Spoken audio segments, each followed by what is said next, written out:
Hey, Sasha Alenko here. You might already know me from our Railbite series, but I help write and produce the Reconnect America podcast. Today, we're sharing with you a conversation that Reconnect America host Bill Moyer and I had this past March with Bill Hutchison and Ed D'Amato. Bill and Ed are co-founders and co-chairs of the Lakeshore Rail Alliance, a coalition of 7 passenger rail advocacy organizations across 6 states in the Great Lakes region, working to revitalize service between New York City and Chicago. Earlier this year, Bill and Ed published a paper titled Creating a Robust American Passenger Rail System. We'll put a link in the show notes. Drawing on insights from the comparative success of U.S. highways and aviation and of passenger rail systems in other countries, Bill and Ed's paper argues for the creation of a national passenger rail authority to manage the construction and maintenance of a new nationwide network of dedicated passenger tracks. They propose to accomplish this through the establishment of a permanent dedicated funding mechanism for passenger rail. Bill and Ed also suggest opening those tracks to competition from private sector operators. As we begin to shift the focus of the podcast away from passenger rail and toward freight rail, we thought it was important to highlight some of the incredible work that is currently being devoted to seriously rethinking the way we do passenger rail in the United States. Though Bill and Ed described their proposal as a conversation starter, it is also a lot more than that. It is a well-thought-out testament to the need for change and to the myriad of possibilities before us, if only we are willing to think big. Here's our conversation with Bill Hutchison and Ed D'Amato. Well, thank you all for being here. Thank you, Bill and Ed in particular, for making the time. I'm glad we're all finally getting to do this. So we'll get going right away, I guess. We'll start with just you all talking a little bit about yourselves and your organization and then your paper. And we'll go through it more or less in the kind of the sequence that you ordered your slides. All right, my name's Ed D'Amato. I've been a passenger rail advocate for 31 years now. And the story of how I got there, I guess, is a little bit interesting. Fresh out of graduate school, I started a new job in Northwest Ohio. And in that job, I was not only getting a lot of training that required me to go to Columbus and other parts of the state, my job had me responsible for 24 counties in the northeast part of the state. So I was driving a lot. And in addition to that, I was still finishing up my master's degree at Kent State University, which is a 2.5-hour drive to the east. And during my first year, I logged 58,000 miles and it wore me out. And I wanted to go for Memorial Day weekend in 1995. I wanted to visit my mother and grandfather in Johnstown, Pennsylvania. And one of the good things that came out of all the driving I was doing is that I had found that at that time, there was a train line that stopped at a small city in Northwest Ohio that would give me a 1-seat ride to Johnstown, Pennsylvania. Never been on a passenger train in my life. I just couldn't face the 6-hour drive to get there.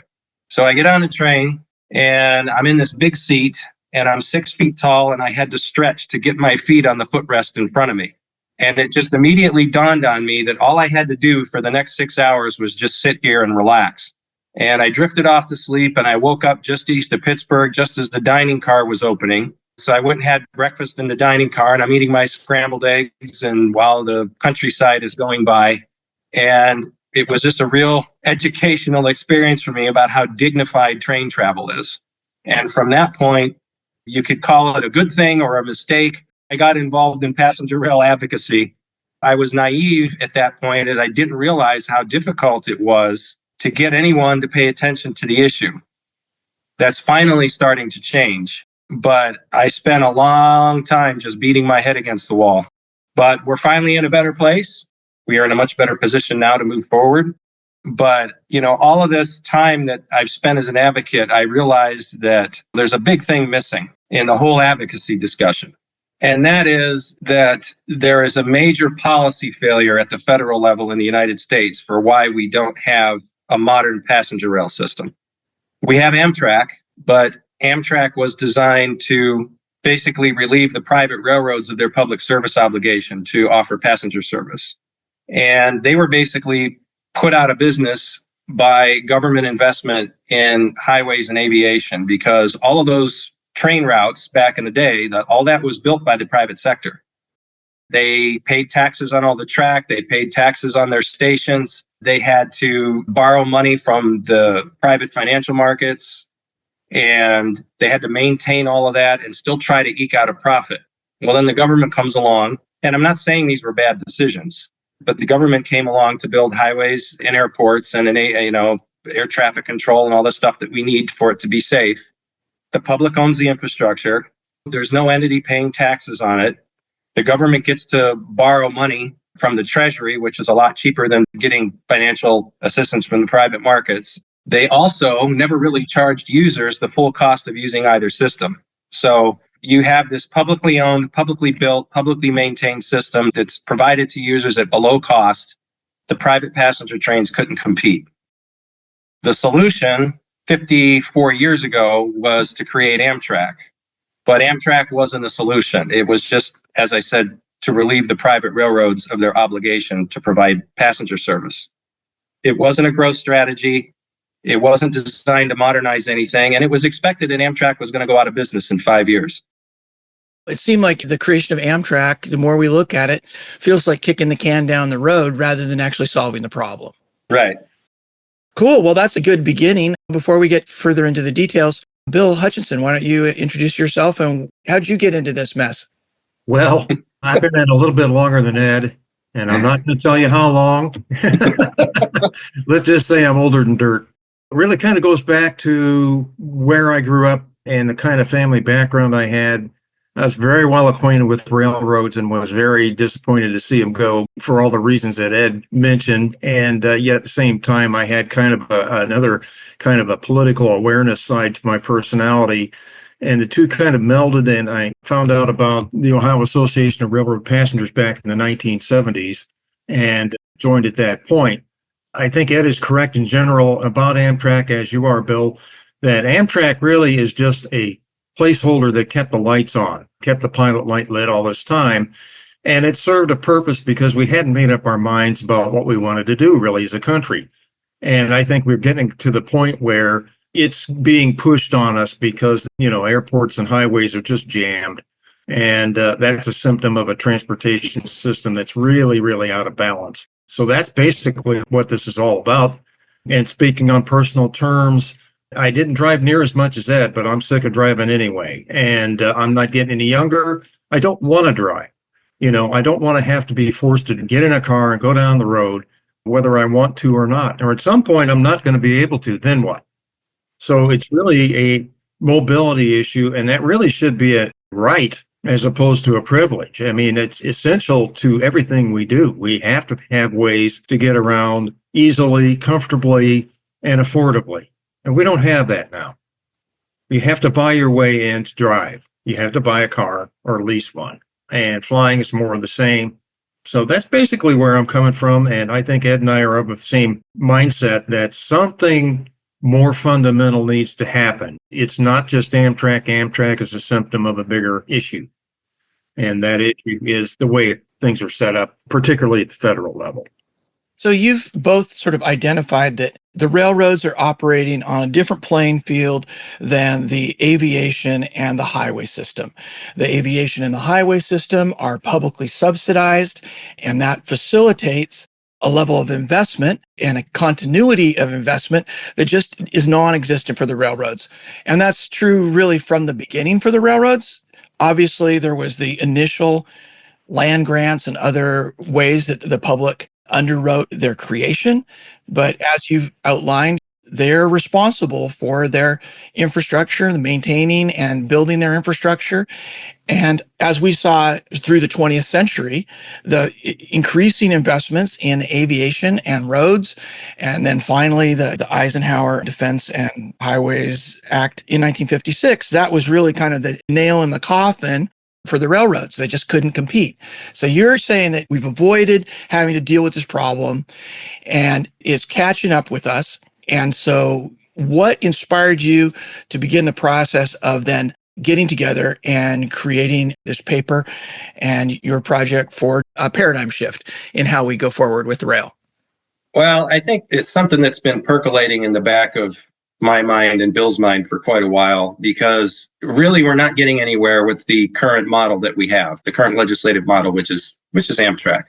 And it's nothing against Amtrak. But when you've been at this as long as Bill and I have, and you realize that really the passenger rail map has changed very little during that time. And in Bill's time, well, even in my time to a lesser degree, we've lost routes. There's been a few state routes added here and there, but overall, we have fewer routes than we did when Amtrak started out. So it's just, we've been at this so long and gotten nowhere that I think Bill and I both just realized that we have to look at the root of the problem here. And if we don't address the root of the problem, it's going to be the same. Even with all the money that the Biden administration got for passenger rail development, it's a drop in the bucket for it compared to what's needed. And if we don't change federal policy fundamentally, all we're going to see in the future is a few more state-supported routes added and very little else. What would you say, Bill? Let me throw back for a minute. You talk about the history of the development of transportation in the United States. And there's a great book that's out there. It's called Getting There. It's by a guy named Stephen Goddard. And I would recommend that anybody who wants to do a deep dive read that. It's readable. It's not a long book, but it really gets into the detail as to how things ended up developing the way they are. But going back, this idea, the word percolating was going through my mind when you said that, Ed. We kind of independently, but sort of in passing, had little discussions about this kind of thing. And there was an article that appeared in the trade publication Railway Age that talked about reforming Amtrak. So we started kicking things around a little bit. We kind of came to the realization that Amtrak is just a symptom of a bigger problem. And so when we started to look at it from that point of view, we noticed a couple of things. A lot of people out there are unhappy with the current situation. The state agencies and the states aren't pleased because they end up paying for a lot of Amtrak's overhead costs. Advocates are frustrated. The traveling public has a service that a lot of the times is inconvenient or they just can't use it. So it's really just not ideal. And as Ed says, it's not a growth strategy. So that's kind of what led us in this direction. And it has taken us probably a year to really throw this thing together. It's about 19 or 20 pages, and the slide presentation, I think, is about 17 or 18 slides. But it's intended to be a conversation starter. It should be put before people who can, go to Congress, go to business leaders, labor, so forth and so on, and start to discuss this. Because if this was built, on truly a national scale like other countries, we would have so many good paying jobs, it wouldn't even be funny. I mean, you're talking probably $1 trillion worth of economic impact. And that's just hearsay from us. Okay. So, don't take it as gospel right now, but obviously there would be an economic impact. So what we really need is an in-depth review and analysis to say, would this work? And if it does work, what's the outcome, who benefits, and by what measure? So we really need a study like that to build a case for this kind of thing. So this is just a starting point. And when you say it, what's the it you're talking about? I'm talking about a truly national system on a scale of what you see in Europe in terms of frequency, amenities, train speeds, connectivity, job opportunities, mobility, all that. But the foundation, the institution you're talking about establishing, is that the National Passenger Rail Authority? Yes. So a National Passenger Rail Authority, could you go into some explanation of how that differs from the National Passenger Rail Corporation, or Amtrak, and the FRA, and how a National Passenger Rail Authority would be able to deliver the kind of service and improvements that you're talking about? Well, pretty much, I looked at a couple of things. One is that Amtrak is not necessarily interested in doing a whole lot outside the Northeast. They don't have much incentive to do that. The other part is that for most corridors and longer distance routes are interstate routes. So let's just say you've got a corridor from city A to city B and you go through 3 states and the state in the middle says, we're not interested. Well, that kills the project. And yet it might be important from a national standpoint. You've got a couple of instances of that between Boston and Portland, Maine, where the state of New Hampshire is not a participant. You also have a situation in Northwest Indiana where Michigan wants to do something about a faster route into Chicago through the corner of Northwest Indiana. Indiana doesn't see it as a priority. It's like that elsewhere. And there's no overarching emphasis on what is needed from a national standpoint. So you have those kind of things going on. And it's not deliberate. It's just the way it growed. It just kind of developed that way. So that's where the background of it comes from. But so what would a National Passenger Rail Authority actually do? It would be the rail equivalent of like a Tennessee Valley Authority. It would have the complete authority to plan, develop, and operate a national passenger rail service, regardless of state boundaries, anywhere in the country. And that's the difference between that and a state-driven approach. It would be probably under the aegis of the FRA, but it's anybody's decision at this point. It's just an idea. If there's a better idea out there, then that's fine. But we saw the need to do something on a cohesive national basis, and that's what this attempts to do. I would add that what this authority would do would build a segregated network of passenger-only tracks that they would open up for franchising and bidding, and even have money to subsidize routes that may need financial support. But the important thing is that we need to get passenger trains off of freight tracks. That's really what is causing most of the problems with Amtrak's unreliability and slowness. But it would also, we have to look at, in many regions of the country, particularly through the Appalachians and the Rockies, getting passenger trains off of these curvy 19th century alignments that are really slow and can't compete against automobile in terms of speed. But really the big thing with this National Passenger Rail Authority is to be able to do things from a national perspective, like Bill said, but to get around these interstate issues that we're already running into that are actually getting in the way of passenger rail growth and expansion. Right. So let's take a pause here, because there are a few different questions that are emerging from me. I'd love to be exploring the role of the dedicated track and where they go. To what extent is this new corridor? To what extent is this on host private corridor? And you have hinted at the fact that the Northeast Corridor is kind of its own story, right? It feels like delineating the difference between the Northeast Corridor, which has relatively robust service. Like, I'd be very satisfied if I lived on that corridor and I was trying to get from New York to DC or to Boston or whatever. So how does the Northeast Corridor differ from the rest of the country? Now, just to note that the Northeast Corridor is like 17% of the population, and that leaves 83% of us, lacking reasonable service. So do you want to do any differentiation between Northeast Corridor and the rest of the country? Well, basically, partly it's an infrastructure issue. Most of the NEC is government owned, either by Amtrak or the state agencies or transit agencies. But outside the Northeast, mostly it's just the other way around. Primarily, they operate over freight railroad trackage with a few exceptions. And so it's a totally different beast outside the Northeast. And also, I think that historically, or at least since Amtrak was created, that there's an awareness in the Northeast that you have to have this huge investment. But you're always better off to be the owner of your own home. I will say that the California Capital Corridor between Sacramento and Oakland, they run over the Union Pacific tracks, they sign an agreement, and they run about a dozen trains a day or more. So they do okay. It just, you have to make sure the railroads are brought in early if you're going to run jointly, but you can also run on dedicated tracks on their right of way if you negotiate. There are different ways to attack this problem. It's not all hard, fast one way or another. Right. This is a good, I think, segue back to this issue of dedicated passenger track. So whether that dedicated passenger track is owned by the rail authority on corridor that is owned by the rail authority, or if it's owned on the corridor that is hosted by a private railroad, can you speak a little bit more, please, about why is dedicated passenger track so important? Because the biggest problem that Amtrak has with its low reliability outside the Northeast Corridor is because of freight train interference. And we're now in a new operating era with the freight railroads. They're running much longer trains. The sidings are too short for them to fit in, which is the way it used to work, is that when Amtrak was coming through, the freight trains would go into the siding. Now their trains are too long for that. So now Amtrak has to go in the siding. So that's why dedicated track is really important. So we can completely segregate freight operations from passenger operations.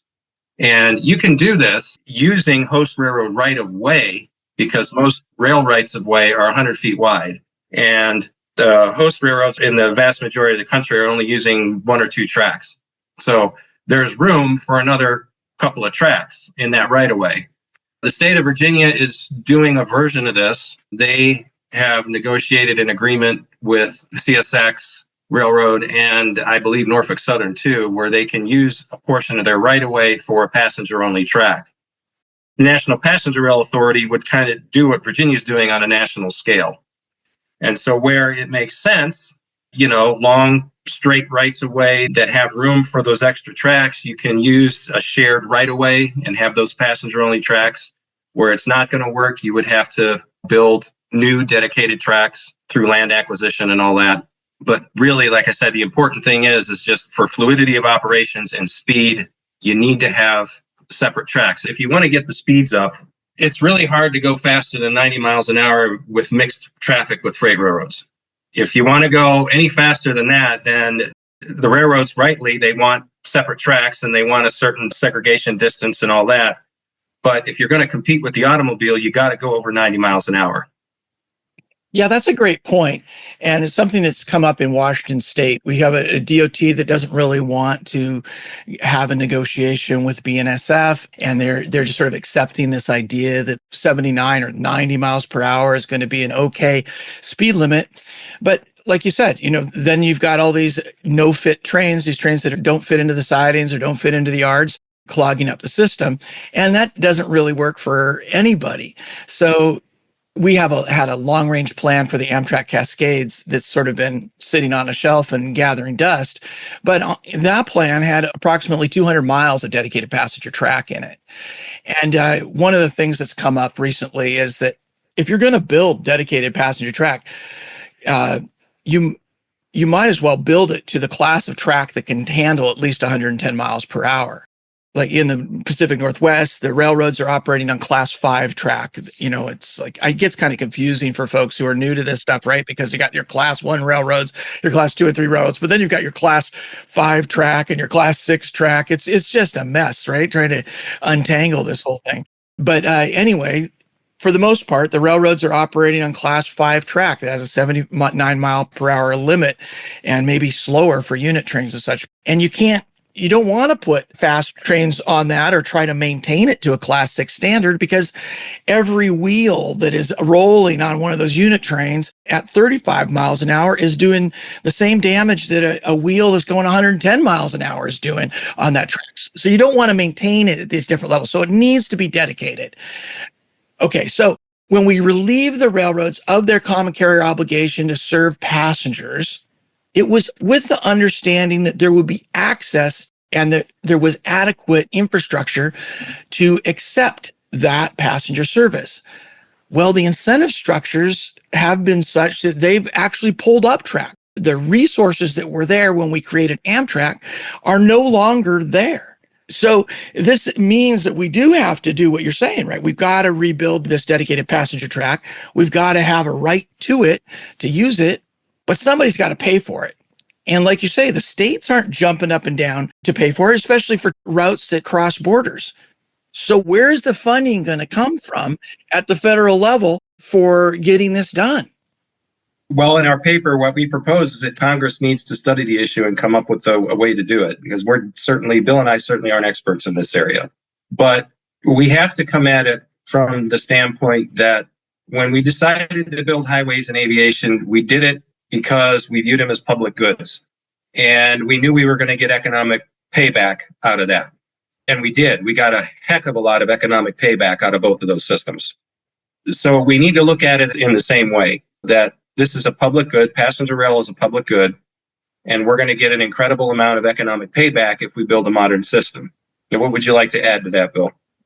Well, and that's where the idea of an in-depth study comes in. It could identify sources of funding. We have our ideas, sure. There's a loan program out there that could be used. There's various other ways to do it. You can have carbon cap and trade kind of things, or National Infrastructure Bank like Ed has promoted.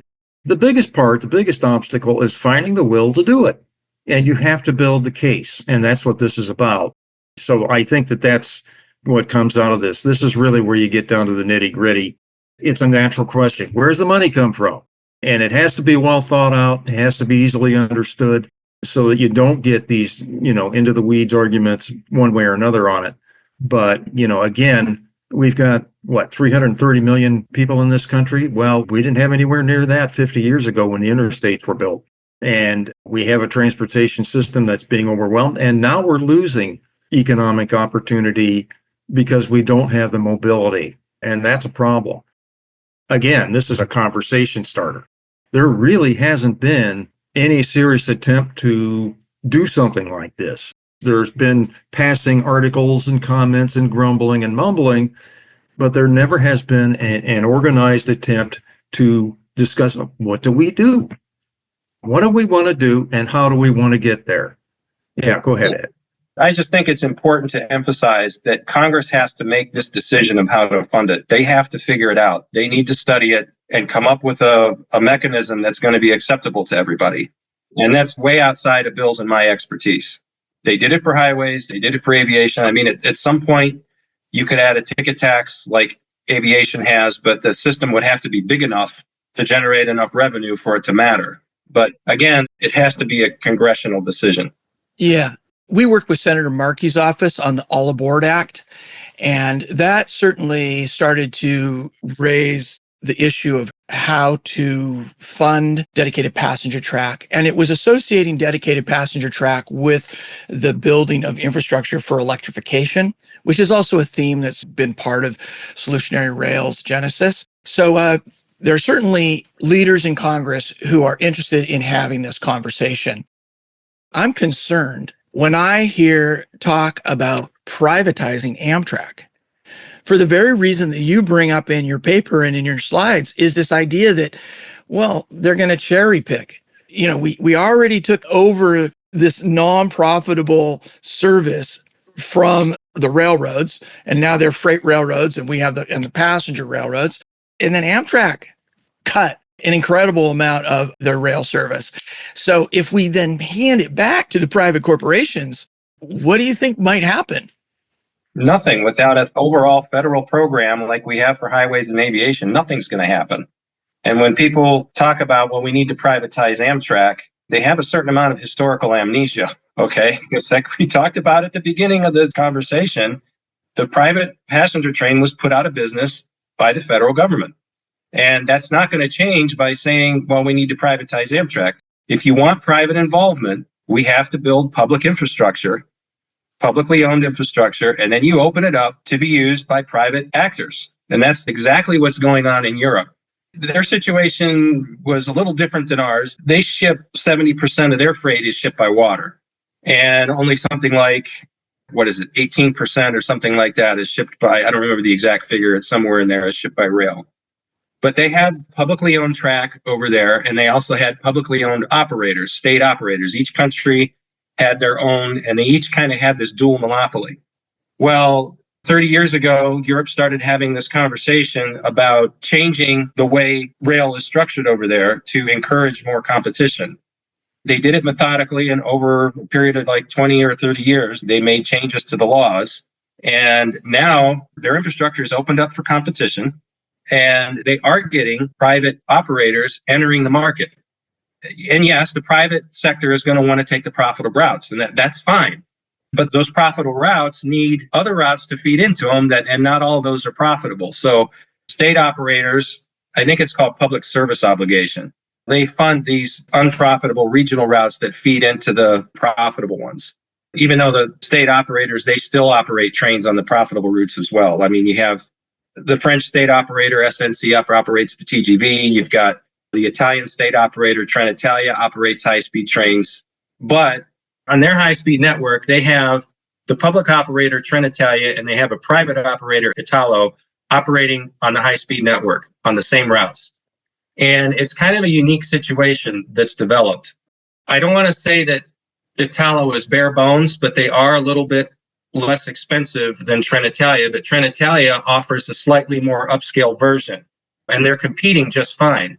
Whereas, Italo has like your basic sort of a coach class, and then they have a business class, and Trenitalia has a coach class, they have a business class, they have an executive class, and there's like another one in there, I forget what the name of it is. So people have this variety of services to choose from. In Germany, you have the private operator Flixtrain, which operates a series of bare bones regional trains. You might have a vending machine on the train, and that's about it. But Deutsche Bahn is still operating trains with more services that offer more amenities. You have 3 operators now on the Spanish high-speed network, and there's soon going to be a 4th. There's two operators on the French network, and soon there's going to be a third, or at least parts of the French network, and soon there's going to be a third. So this concept works in having public ownership of track and then opening it up for competition for the private sector, and still having a role for the public sector to make sure that the service is universal. So it's a very complementary setup that is taking shape over there. And they've seen ridership, I forget the exact amount ridership has gone up, but it's significant. And fares have dropped by half on average. This is just like in the last 10, 15 years. So I believe what you're talking about is the open access system. Right. That's what we're proposing. Yeah, so an open access system, but an open access system where the infrastructure is built and maintained by the public entity, and the operators are using their revenue to cover operating expenses, not to cover capital costs, correct? That's my understanding. And the private operators, they do have to pay access charges based on the type of trains they're operating, how fast, like they would be more expensive on the high-speed network than they would be on the regional network. So there is a bit of a mix of funding, I think, that helps pay for the infrastructure. I mean, when you have these private operators coming in, that's what the track access charges would go for. At least that's my understanding. But yes, there's definitely a lot of public money going to maintain the network. But look at our highway and aviation system. It's all maintained by public money. Why should it be any different for passenger trains? Right. We have an open access system. We just have it on our freeways and our highways and our airways. Those are open access systems. The infrastructure for operating is paid for by the public, and the users pay a toll, kind of. Not really on the freeways, because whatever they pay is not nearly enough to cover the actual expense. So we're highly subsidizing the competition for rail. And the impact for us is that our rail system is in a downward spiral, especially, of course, for passenger, but not just for passenger. Right? Part of the kicking the can down the road in 1970 was that we relieved the freight railroads from the obligation to provide an unprofitable passenger service. But it was only a few years later when more bankruptcies happened and we had to take them over and create Conrail. And now we've got Wall Street trying to get as much out of the rail system as it could possibly can for short-term profits, stock buybacks, et cetera. And I just have a hard time not imagining that the solution to the problem for passenger may be exactly the same solution for freight, especially because of the incredible public cost that having all of these long-haul trucks on our roads is inflicting on the public. Just so you know, there's an 8-to-1 external cost of freight per ton mile between truck and rail. So I know you all just focused on this, on the question of passenger service. And so I'm not going to try to drag you into this other argument, but, you know, we have the public rail now, folks doing that. We have Tom White's been working on the toll road for trains, which is a very similar idea.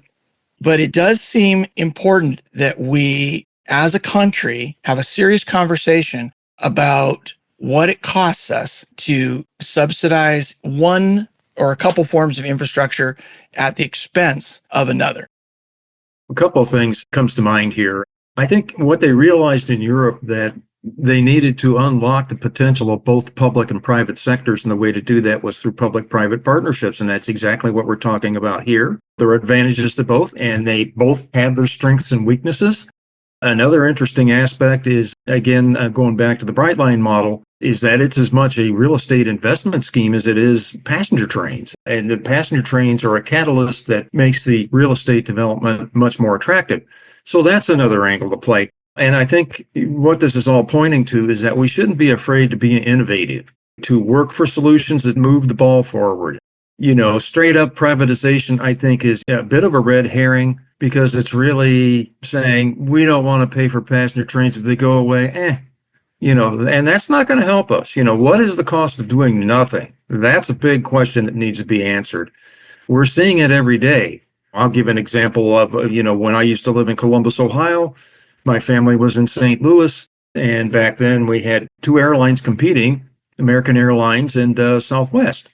So I had my pick of the two for direct flights. Well, then you have a wave of airline consolidations. American Airlines buys TWA and they dehubbed St. Louis, and Southwest says, well, we don't have any competition now, so we don't need to up our game. Everybody can fly to Chicago and transfer and fly to St. Louis. Well, now it's almost the same as driving. There's no advantage to it. So you hear endless anecdotal stories like that. That's the cost of doing nothing. It's lost productivity. It's lost time. It's lost jobs. And that's why this should be looked at seriously. And I really say, again, I think we should be innovative and open-minded in our approach. Go for what works. Don't stick to ideologies on this, and I will say, at the same time, what's interesting to me about the rail passenger issue, largely on Capitol Hill, is that it's been pretty bipartisan by comparison with a lot of other things that you see there, particularly from people out west. So I think you've got an opportunity for a base of support there. And it applies to the freight system. The solutionary rail idea, that's where we need to be going. There's something that's I've been struggling to know what to make of it since it's started to pop onto my radar. Namely, the fact that Amtrak is actually claiming that it's going to make above the rail net positive revenue by the end of this administration. And they did get pretty close to this in 2019, the year before the pandemic. And then that kind of blew everything up. But just given how powerful of a force, a kind of suppressive force, fiscal conservatism has been on our passenger rail system since the creation of Amtrak, I just wonder, if they actually were to achieve above the rail positive revenue, do you think that that could change the way that Congress thinks about passenger rail? And kind of related to that, I also wonder about this idea of you do open up the system to private operators, and then the plan is to just have a public operator on the unprofitable sections, kind of similar to what we have with airlines like Essential Air Service.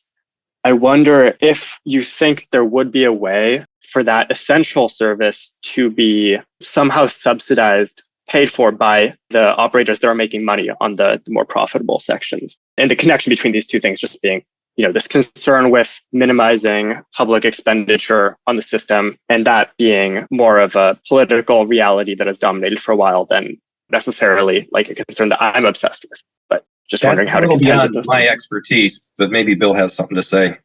A couple of things. You won't have a national system if you have some private operators cherry picking the best routes and let the rest die. So it has to be built in at the basic level through legislation. And then you get into the issue of the long distance train versus the corridor operations and things of that sort. The way we look at it is that we need all that kind of service. Particularly, we need overnight train service, which we don't have much of in this country.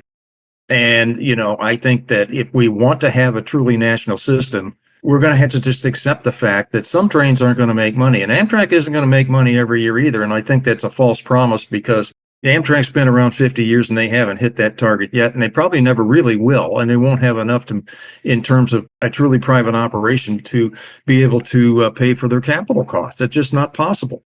That's what I go back to when I say it's just a bit of a red herring. And I think we should be looking at how do we maximize service to the public over, profit. You can do one or the other. You can't do both. Okay. And that's my take on it. Yeah, we need to make passenger rail a public good like we've done with highways. We don't expect Interstate 70 or any of the other interstates out there to make money. They don't. They don't make money for the public sector. They make a lot of economic benefits and a lot of profits for the private sector. This idea that we have to have this double standard for passenger rail has just always baffled me, and why it's been so hard to get past that. But I would also be skeptical about Amtrak's claims. They have really high overhead. The Northeast Corridor costs a lot of money. I know the Rail Passengers Association in 2018 issued a report that called into question their route accounting practices. And I'm no expert there, but I do know that report was based on actual data that they managed to get from Amtrak's route accounting system, known as APT or Amtrak Performance Tracking. And some of the numbers that it spits out, they look a little strange. Let's just leave it at that. But, even when former Amtrak president Wick Moorman, who came over to run Amtrak for a year, he came over from Norfolk Southern, he was quoted in an article in Trains Magazine where he said the long distance trains break even on their direct costs. It's overhead where they lose money. And this is where I'm getting into. Amtrak has very high overhead. And I think part of the reason of that is the enormous cost of maintaining the Northeast corridor and how what they call capital costs on the Northeast corridor versus operating costs. And if you read RPA's report, it kind of gets into that a little bit. So if you were to take the infrastructure out of the operator's books, then the whole picture changes because trucking companies don't own highways. Greyhound doesn't own highways. Delta Airlines doesn't own any airports. They don't employ air traffic controllers. They don't employ TSA employees. Okay? So if you take the infrastructure cost off the books of the operators, then the whole picture changes because that's what's starting to take shape in Europe. And it's very successful. Just 10 years into it, it's doing very well and going to get better.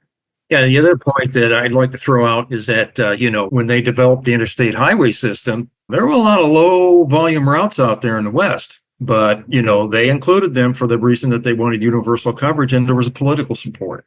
And we're seeing the same thing with passenger rail, where in 2018, Amtrak wanted to kill a train called the Southwest Chief that runs from Chicago to LA by way of Albuquerque.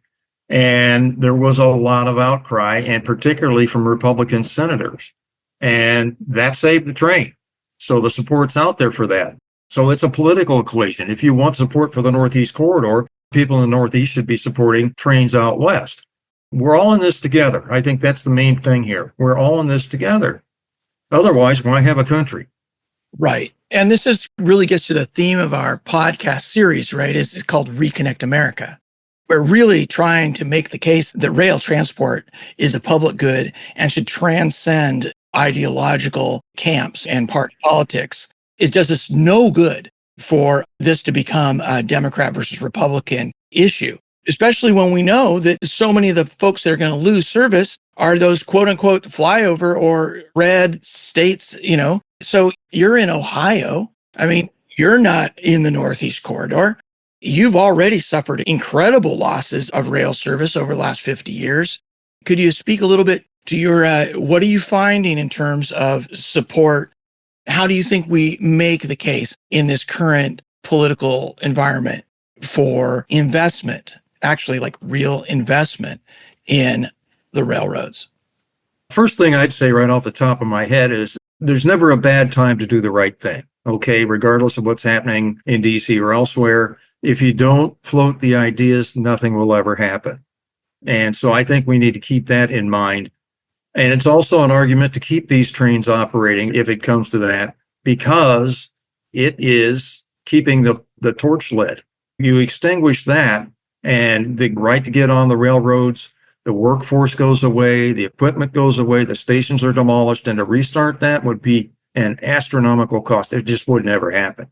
So we have to think about that. We can't be charging off at a windmill. Am I missing something? Was there something else here that you threw out? You asked about support out there. Is there support out there? Was that your question? One of your questions? What are you hearing? Yeah, are you finding that there's bipartisan support, and how is that going to be translated into? Yes, there is. That's why Amtrak is still here, because there's bipartisan support. And even in a state like Ohio that's been reluctant to really get involved in passenger rail development, that is completely changing all of a sudden. And we've had one-party rule in the state for most of the last 30 years, almost all the last 30 years. And they're coming around. They're starting to see the value. Yeah, and we've seen that also in places like smaller cities like Erie, Pennsylvania, where we've gone and talked to people there, and it's been universally, regardless of party, well accepted. I mean, I'll go so far as to say that some of these Republicans, they're just excited about it. So we can't put ourselves in a corner ideologically on this. And again, places out west can be 200 miles from an interstate. There isn't much air service. And in Ohio, we're a very high density state, but there's no direct air service between our cities. If you're going to go from Cleveland, Cincinnati, you have to fly to Chicago first. It takes as long as driving. It costs way more. Bus service is imploding. Like I'll use the example, my son, who lives in Kingsville, which is up near the Pennsylvania-Ohio border, up near Lake Erie. He has at least once or twice gone to Erie and flown to Charlotte, North Carolina to get to Cincinnati. That's crazy. Yeah, it shouldn't be that hard. Yeah, it shouldn't be that hard. One thing that I would like to mention about our paper is we have sent it to a few congressional offices so far, and the one that we got positive feedback from was a Republican. That Republican on the Commerce Committee No, that was with transportation? but we did talk to a staffer and asked if they would be willing to pass it on to the House T&I committee and the Senate committee that deals with transportation, and they did. So yeah, that's good news. So a couple of things I would really like to keep hammering a little bit more at this idea that this is not a partisan issue, that we can grow a movement for rail transportation that transcends parties. And we can also address the real experience of people that they have been left behind. The grievance that folks sense, they're not making it up. In your paper, you compare the map from 1962 to the present rail service. Like, obviously, a lot of people have been left behind, and a lot of those people are in quote unquote red states. Absolutely. I think that's a key part of this. It affects everybody, one way or another. Transportation is so fundamental that whatever happens or doesn't happen is going to have an impact, good or bad. Now, we have built out our interstate highway systems. There isn't going to be a whole lot new there. The same for aviation. But yet, what we have is a transportation system that's a two-legged stool. And any advanced country is going to need a broad and diverse transportation portfolio to meet its needs. It's just that simple. And even any advanced country is going to need a broad and diverse rail system. So this brings me to this issue of, like, you can have the shiny object of, oh, we're going to have super fast trains everywhere. Or maybe we should have fast enough trains everywhere as the foundation for the high speed. And so I do wonder about that, because a lot of people, when they hear and they think about Europe, they immediately jump to the 220 kilometer per hour trains. Well, that's actually 125 miles an hour, folks. It's not just the 180 mile an hour trains that we're talking about.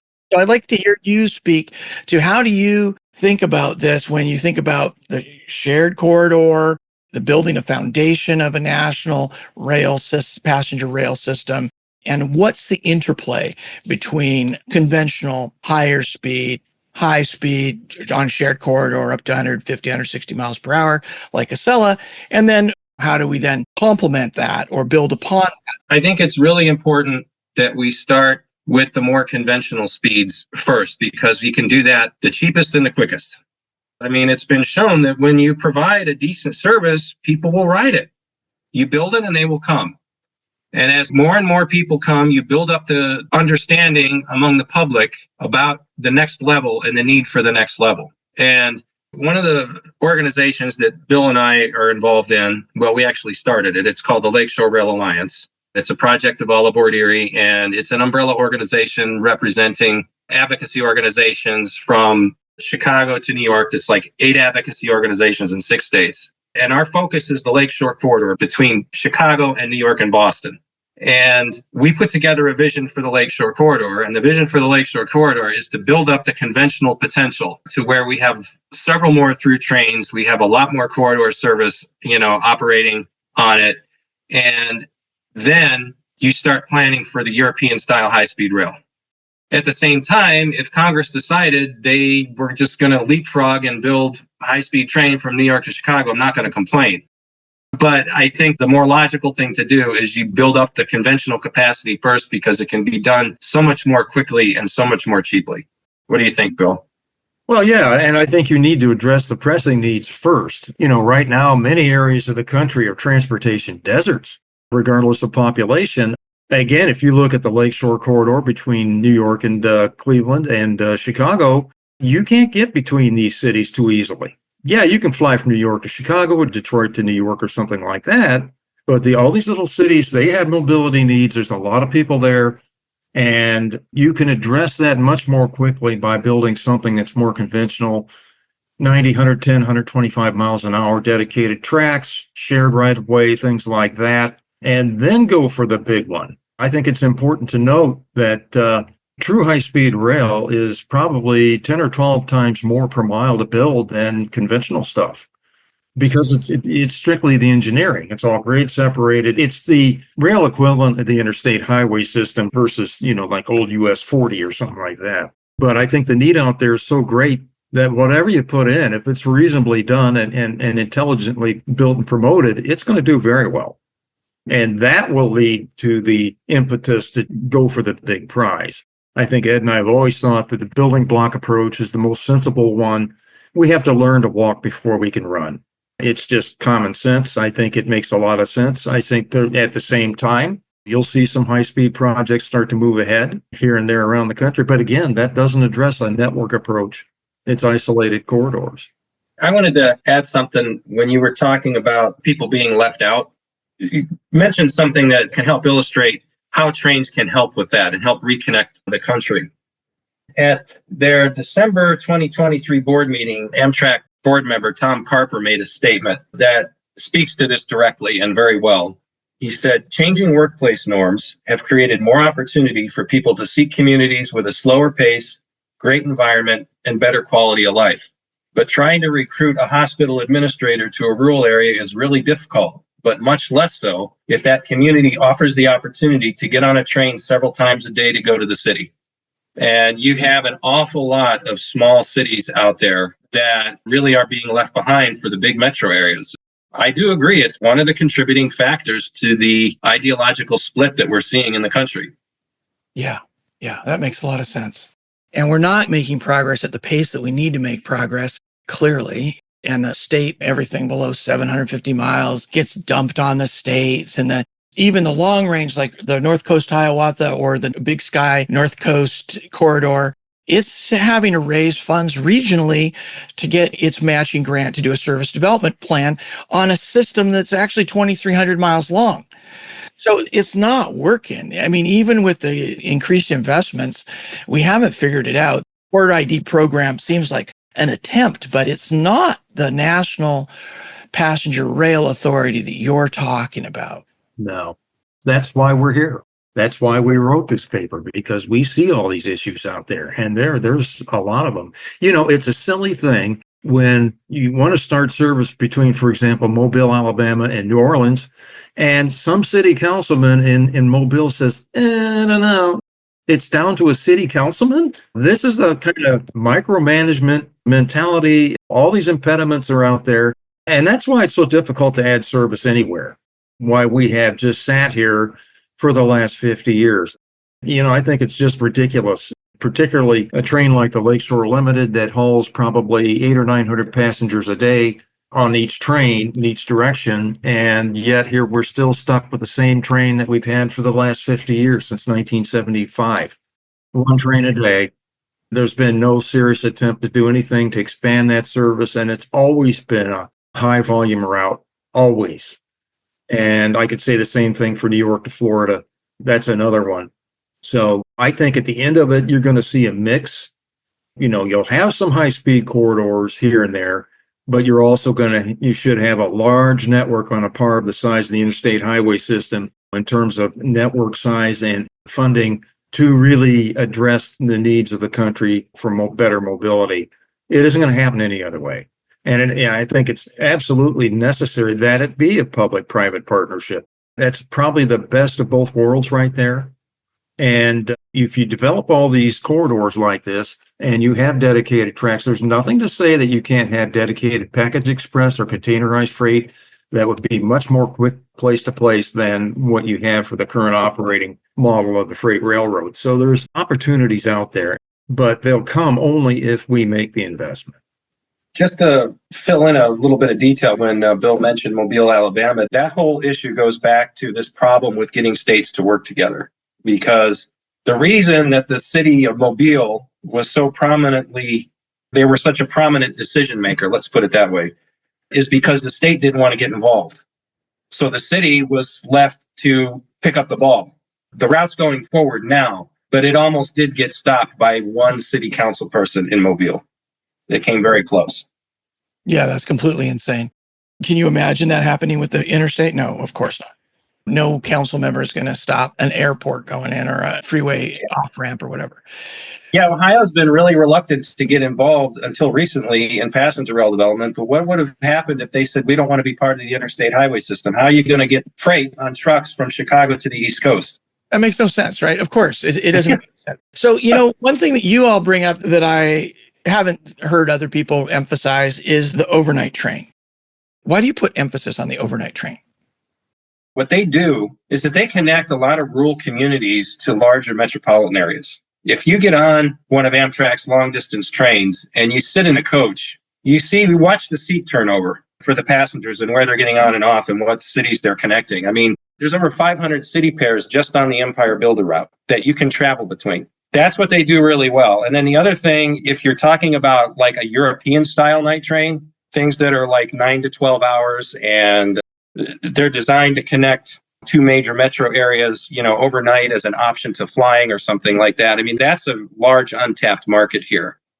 And when you consider the state of air service, and I just experienced this past week, I went to Washington, D.C. with my family, and we flew down, and the flying experience is just horrible. We flew Southwest Airlines, and they just announced last week that they're going to start charging for bags. We were loyal Southwest customers because you could check bags for free. Well, we're not loyal Southwest customers anymore. And I was just loathing, after being down in DC for a week, I was just loathing getting on that flight to come home, even though it's only an hour. And I really, really would have preferred to hop on a night train at Washington, D.C. Union Station and have a little extra time with the family we were visiting on that last day and just get off the train in the morning, rested and ready to go on with my day. That's a huge untapped market here. And you're seeing a couple private companies get involved in that, but we can talk about that later. I want Bill to be able to get his viewpoint here on night trains. Yeah, it's really, I think, if you're talking about a market that's less than 800 to 1,000 miles in length, or say 400 to 1,000, even the fastest corridor train would take you several hours to get from one place to another. So let's say, for example, you want to go from New York to Buffalo. Currently, it takes about 7.5 to 8 hours. So if you leave New York at 8 a.m., you're not going to be in Buffalo until mid-afternoon. Even if you get up to 6 hours, it's still not until noon that you would even get there. So this thing, if it left it, in the evening around 9, it wouldn't have to go terribly fast. Would get you into Buffalo around 7 or 8 a.m. You get off the train and go about your business. And there's ample historical precedents for this, particularly in the Northeast and Midwestern part of the country. We were blanketed with those kind of services. So it's not like it hasn't been tried elsewhere. And it is having a rebirth in Europe. And so if you have a network of those to complement corridor and long distance services, that would add a whole new layer of regional accessibility that you just don't have now, where it's really too far to drive. And flying is either inconvenient or expensive or just a hassle. This is one way to travel about in a more civilized manner. We're particularly interested in a couple of these outfits that are trying to do this to see what the reception's going to be if they do get rolling. But yeah, there should be a network. Let's just say Chicago as a hub, trains to Memphis, Cleveland, Pittsburgh, the East Coast, Kansas City, Minneapolis, all these places within 500 to 600 miles or more of Chicago should have a train. Nashville's another one. These are long drives. It's not like nobody knows how to do this, right? I've traveled in regular coach trains in Europe where I could just like lean back or the seat would fold up at night, or in India where you can, get a sleeper, and it's a great alternative, right? I don't want to be a nostalgia nut here, but if you look at any old railroad timetable from like the New York Central, for example, they had a whole fleet of these trains back then, from New York to Buffalo, Cleveland, Detroit, Cincinnati, Chicago, Indianapolis, St. Louis, all these places. But you've also got to have a system where it's not your only choice to get on a train is at 2:00 in the morning. So you've got to have enough service. So if you're in Spokane, you don't have to get to the train station at 2 a.m. You can go to the train station at 8 p.m. and get on a train that's going to, go east or west and be able to do your overnight. There are two companies I'm aware of that are actually looking into launching night train services in the United States. One's called Luna Train. They're focused on the East Coast. And one is called Dreamstar Lines, which is hoping to launch a Southern California, San Francisco night train in 2026, although it could still be a year or so later than that, just depending on how things work out. And I spoke to one of the co-founders of Dreamstar Lines. And the reason they're able to do the Southern California, San Francisco night train is because it's a lightly used freight line. It's underutilized as far as its train traffic of all types. And he said that that's what they're looking at, underutilized lines. And he said, we're going to run out of these very quickly. They got a very small number of routes they can do, and then they're going to run into trouble. So this is where our paper and our thinking is really important. This is why we need dedicated tracks. This is why we need publicly owned infrastructure. This is why we need a way to consistently fund it, is that we are choking off possibilities that the private sector is already trying to do. Yeah, that's good. I am very interested in your Lakeshore Rail Alliance, just because I think that to get the kind of support that we need to make such a big change and a big shift, nationally, it's going to take a lot of local, regional, state-based organizing. And because this paper and your collaboration is a part of your Lakeshore Rail Alliance work, I'd like to understand more about what are the kinds of things you're achieving through that alliance, maybe how it came together and what its current priorities are. Well, I think it was another little brainchild of Ed and myself. And the interesting thing was to get into the nitty gritty of how it started out. We started by simply having a Zoom call and invited people from these other rail organizations from New York to Chicago to participate. And it was interesting to hear because these people really never had a chance to talk like this before. It was a totally different idea. It's regional. And then we started to reach out to city and public leaders in Erie in particular, because we were sponsored by All Aboard Erie. So that was a natural base of support. They're halfway between New York and Chicago. They're a poster child for this. They're a smaller city that's lost nearly all their air service. They have only one train a day. The bus service is going away. So they're in a transportation desert. And we found a very receptive audience up there. And, I like to use the analogy that the three states that abut that area on the South Shore of Lake Erie, that's the northeast corner of Ohio, the northwest Pennsylvania, and western New York, are nowhere on the state radar. They're not a state priority. They're, but yet, from a regional standpoint, it's a very important route. So we started to think more regionally, and that's where this has gone. And particularly in Erie, but elsewhere, we found some interesting reactions to what we're talking about. And this is kind of where the idea of a national rail authority came from, because we were looking at that same kind of an idea as a way to do things regionally, because that's really the only way you're going to be able to address such a long route. You talked about the North Coast Hiawatha route through Montana. Same story. That's what they're doing. Yeah, but they're struggling, right? They have to figure out how to get the states that they're not. Yeah, they're having to work from the bottom up. Yeah. It's really important. We're big fans of Big Sky, right? We're big fans, but the whole system is kind of built. You've got to laboriously build it from the ground up, and that takes a lot of time. It's very hard to do. There are a lot of pitfalls and a lot of obstacles, but it's the only thing we have right now. This is why having a federal authority would make this process a lot easier with the funding to back it up and make it happen. They could do it much more quickly.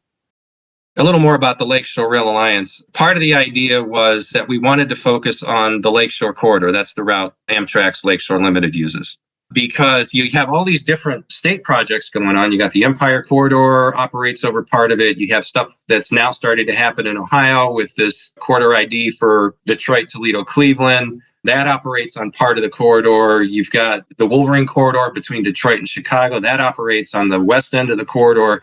But the Lakeshore Corridor, when you think about it, is three short distance corridors in one. It's like Chicago, Cleveland, Cleveland, Buffalo, Buffalo, New York.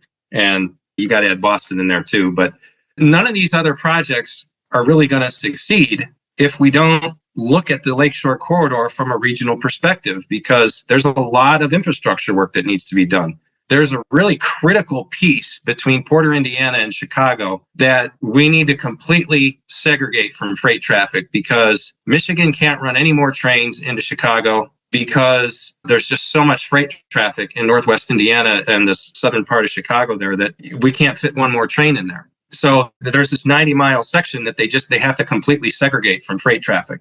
The other thing about the Lakeshore Corridor is that it connects the two biggest mega regions in the country, both in terms of population and area. The Great Lakes mega region and the Northeast mega region is very densely populated. It would do very well with hourly service just for through trains, and not to mention much more frequent on all these corridors that are part of it. And there's so many different routes that these states want to do that either feed into or terminate in or cross over the Lakeshore Corridor, that it's really the main trunk line of the entire northeast quadrant of the United States is the Lakeshore Corridor. So we need to have this regional perspective as part of how we're looking at it. And how's it going? How's the alliance building going? We don't have a lot of money, and Bill and I do most of the work, so it's hard, but we're making progress. We do have congressional members along the corridor that are interested. What we'd really like to do is organize them all into a Lakeshore block. One of the reasons that Amtrak's Northeast Corridor gets so much attention from both Amtrak and Congress is because they have a congressional block that fights for it. So we want a congressional block that's going to fight for the Lakeshore Corridor. And there is some interest in doing that. We've talked to a few Congress people, so we're going to keep pushing that. There's definitely a lot of local support. The city of Erie is very supportive. Buffalo is supportive. Cleveland is supportive. Sandusky, basically all the cities all along it are all supportive. Some of the MPOs too. Yeah, the MPOs, I forgot about them. So the support's there. MPOs, just for people who are not. Metropolitan Planning Organization. Under law, each area has to have these, and they oversee a lot of transportation projects. Erie has an MPO, for example, and we've had a lot of discussions with them. So, there is support out there. But again, it's how many hours in the day do you have? Yeah. It's not the kind of thing that you should be depending on volunteers to do, right? This is a major coordinating task, both the political aspect of it and the infrastructure and planning aspect of it. The only way that any advocacy gets done is by volunteer groups. There's no big money behind this. With the highways, you got the highway lobby. With the airlines, you got these multi-billion-dollar corporations that can afford to hire $450 lobbyists to walk the halls of Congress. You've got the construction industry and the automobile companies that all fight for highways. Passenger rail doesn't have that. Unfortunately, that's the reality we're in. Maybe part of the solution in your National Rail Authority is to transition entities like the National Rail Passengers Association into more of a agency-like planning entity is engaged in the design of the system, because you already have a network of riders and associations and that they could be supporting. Anyway, go ahead. Let me say this. As Ed says, you need to be able to get out there and raise the funding to increase the size of the organization, and that's easier said than done.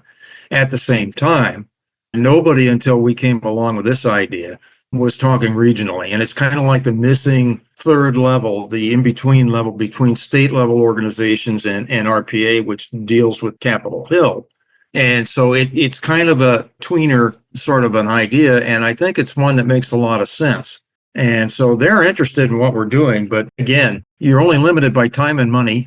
And ideally, if somebody hit the lottery and we had $1 million, we could do some things, but it's just not there. And that's not to say we shouldn't be approaching rail car manufacturers and people like that, construction companies, and we will. We had some discussions with a couple of them, but really it hasn't gone very far yet. So it's a slow process, slower than I'd like, that's for sure. And all of us in the advocacy movement, we're not going to be planners. We're not going to be that kind of thing. I think our thing is to be a watchdog and a proponent, and that's where it comes from. When it comes to, again, who's going to pay for this thing? Well, Congress has lots of people that they can tap into to answer those questions. They're the experts, not us. But you need the community and the folks who understand the problem, the user's experience, to inform the design.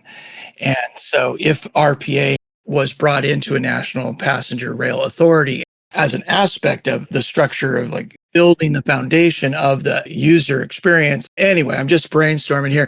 But also, you say that there aren't these regional attempts or bodies, but like the Southern Rail Commission is a multi-state rail commission. And my understanding, and I feel pretty ignorant around it though, is that supposedly there's a statute or whatever to support the formation of these regional authorities. And I hear inklings of it with the Big Sky and others. but I don't fully grasp it. And so I don't know if you want to. Yes, there are regional, like governmental authorities like the Southern Rail Commission and the Midwest Interstate Passenger Rail Commission as a couple of examples. Yeah, those are government ones. We were speaking in terms of advocacy organizations. And as much a good work as they're doing and as much as that we support them, there's still a national perspective missing because you got each of these commissions, they're kind of working in their own territory and then kind of in their own vacuum.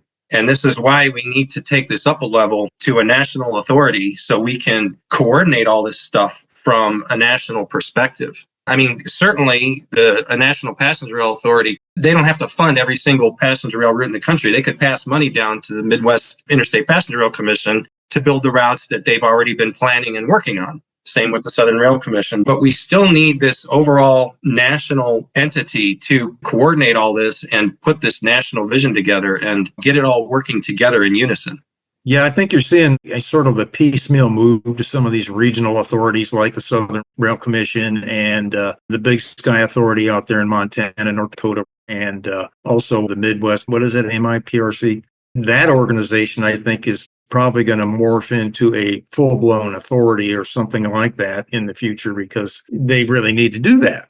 You know, all these state corridors, they all cross state boundaries. So it's the same issue that we have on a national level. So I think if enough of those happen, then it's just a short step to saying, well, we need an umbrella from a national level. So I think that that's where things are kind of pointing right now.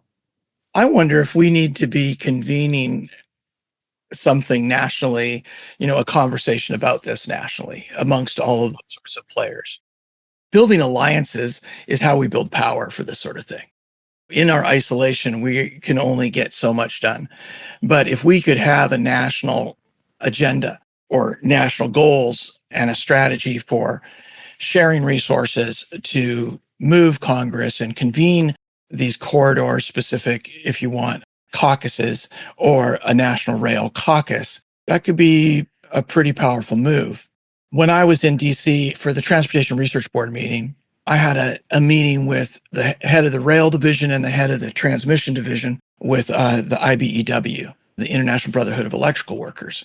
So they have some pretty ambitious ideas as well regarding rail and transmission and electrification.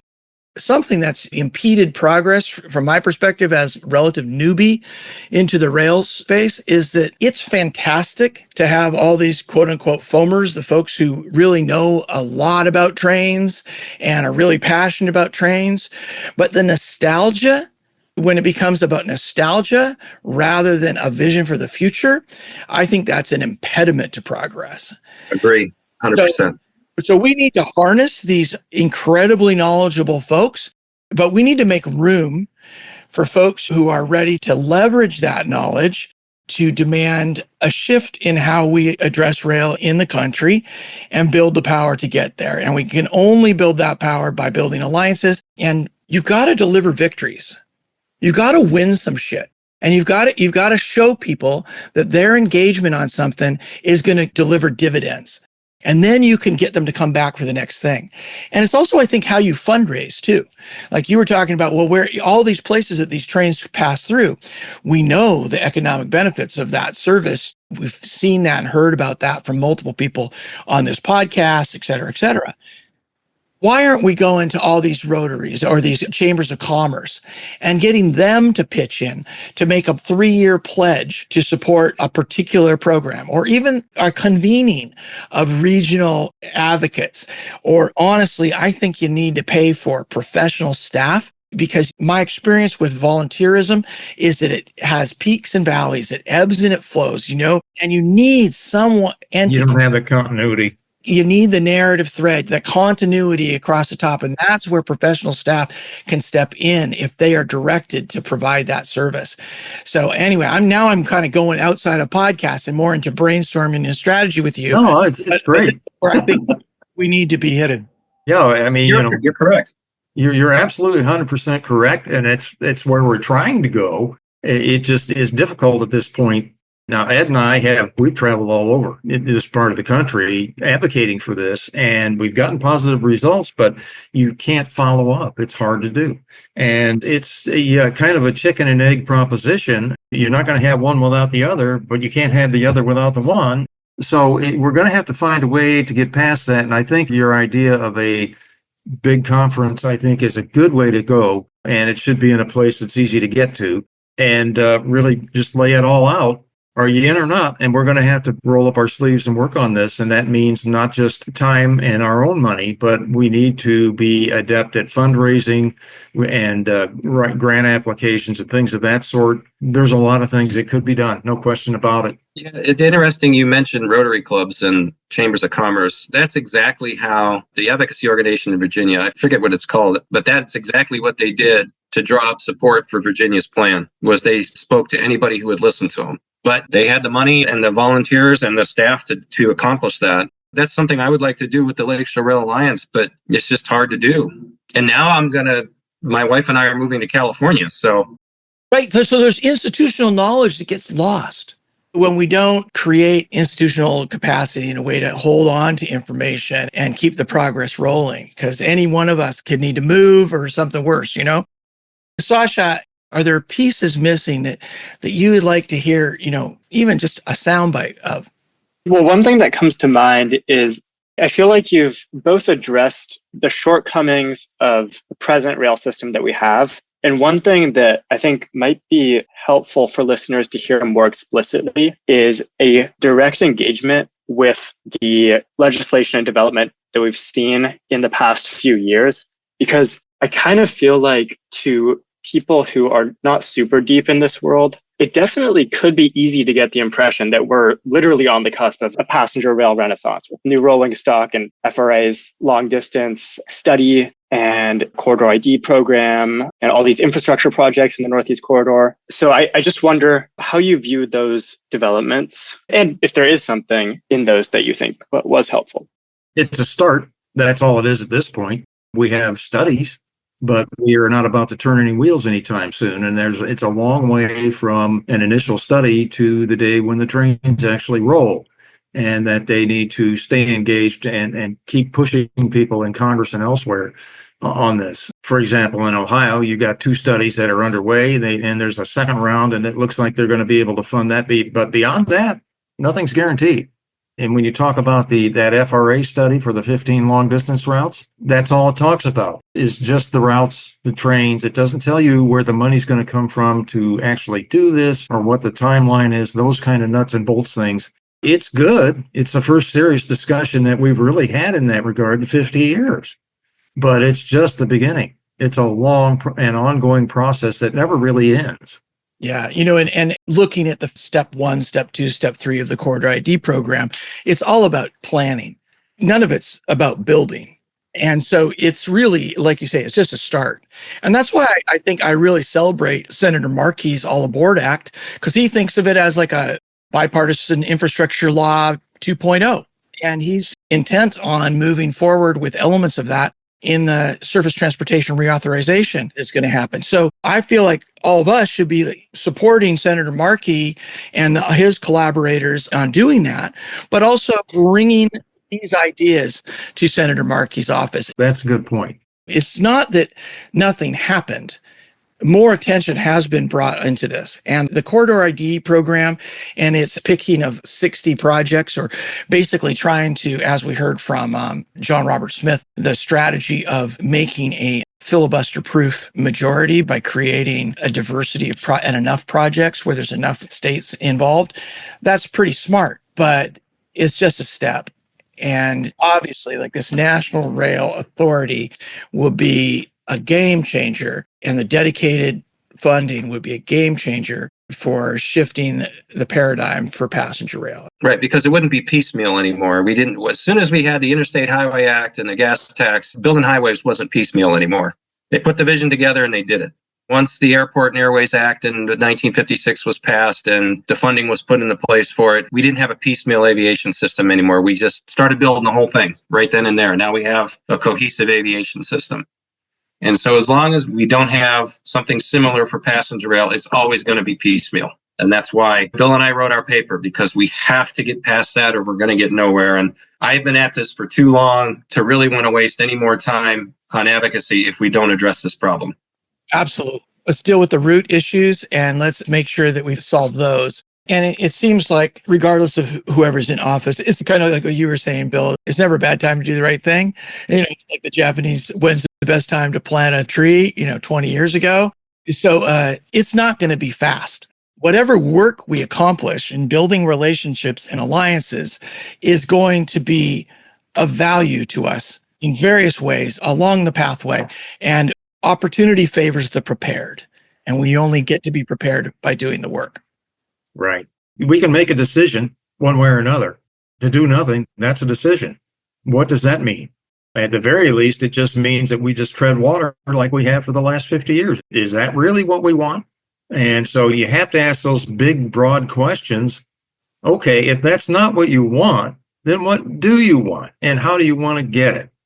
It's kind of like a brainstorming session on a national scale. It's huge. But this is the kind of thing that Ed points out that happened with aviation, happened with highways. And I might point out that they also had a lot easier going because they didn't have near the restrictions that you have today legally with environmental aspects and things like that. They just did it for better or worse. But at the bottom of it, rail has to be put on the same footing as aviation and highways, or we're going to go nowhere.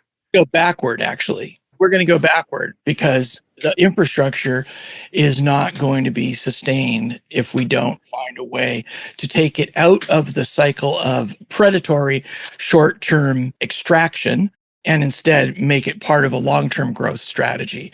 I applaud you two for taking on this passenger element, and I think it's huge, and I feel like it's a great way to organize people because people who ride trains or want to ride trains or remember riding trains or ride trains other places have an opportunity to come together and they see that they have skin in this game, that they have a stake in this.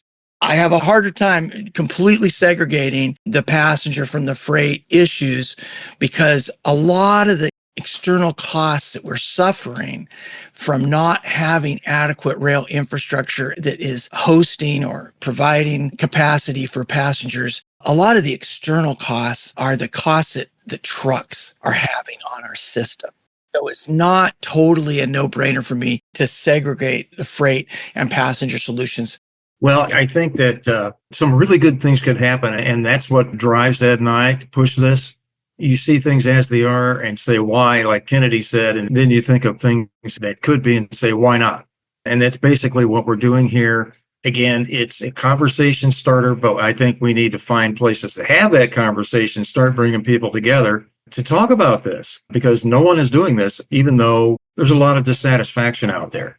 Plainly, we could do better than this. Clearly. Yeah. And we can't afford to do any worse. So we really need to be making forward progress. And you two have really taken an incredible step forward in raising this conversation to another level. And I really appreciate that. If there's anything else that you would like to say, feel free to add that now, or we can always circle back if there's something that comes to mind. My suggestion would be that if anybody wants to talk to us about this, that Ed has social media, we can give you links to.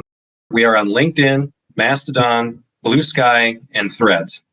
And if anybody wants a copy of our paper, just email me at lakeshorerail@gmail.com. Excellent. All right. Well, we're thrilled to be here. Yes. Thank you for asking us. Seriously, this is great. Awesome. This is great. All the exposure we can get, that's terrific. Got to get that conversation going. Absolutely. All right, y'all. Thank you very much. Thank you. Take care now. Bye-bye. That was Bill Hutchison and Ed D'Amato in conversation with Solutionary Rail Director and Reconnect America host Bill Moyer and me, Sasha Elenko. You can find a link to Bill and Ed's paper in the show notes. You can get in touch with them at lakeshorerail@gmail.com. Thank you to Oda Proda for the theme music. If you like what you heard in this interview and think more people should hear it, please be sure to like, subscribe, and share it with your friends. You can also support this work by pitching in and getting involved at solutionaryrail.org.